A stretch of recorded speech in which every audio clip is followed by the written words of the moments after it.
தங்கம் வைரம் வெள்ளி தள்ளுபடி திருவிழா. தங்க நகைகள் சேதாரம் 1% குறைவு. வைர நகைகள் கேரட்டுக்கு 5000 குறைவு. வாணியம்பாடியில் செய்தியாளர்களை சந்தித்த முன்னாள் முதலமைச்சர் ஓ பன்னீர்செல்வம் ஈகோவை விட்டு அனைவரும் ஒன்றிணைய வேண்டும் என்று தெரிவித்துள்ளார். அதனை பார்க்கலாம்.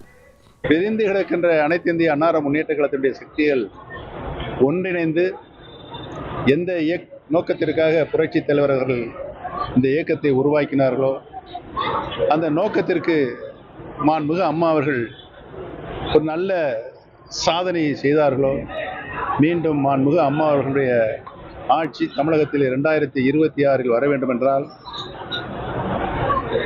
பிரிந்து கிடக்கின்ற சக்திகள் ஒன்றிணைய வேண்டும் என்றுதான் தமிழக மக்களுடைய கருத்தாகவும் அனைத்து இந்திய அன்னார முன்னேற்ற கழகத்தினுடைய அடிப்படை தொண்டர்களுடைய கருத்தாகவும் இன்றைக்கு இருக்கிறது என்பதை நான் தெரிவித்துக் கொள்கிறேன்.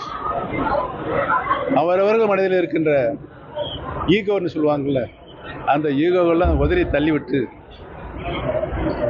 நம்முடைய தலைவர்கள் காட்டிய வழியில் செல்ல வேண்டும் என்றால் மீண்டும் மாண்புமிகு அம்மா அவருடைய ஆட்சி தமிழகத்திலே மலர வேண்டும் என்றால் இந்த ஈகோ பிடித்து இருக்கின்ற தலைவர்களெல்லாம் தங்களுடைய ஈகோவெல்லாம் விட்டு கொடுத்து கழக நலன் கருதி ஒன்றிணைந்து செயல்பட வேண்டும் என்பதுதான் இன்றைக்கு தமிழக மக்களுடைய கருத்தாக இருக்கிறது. பிரிந்து தங்கம் வைரம் வெள்ளி தள்ளுபடி திருவிழா. தங்க நகைகள் சேதாரம் 1% குறைவு. வைர நகைகள் கேரட்டுக்கு 5000 குறைவு.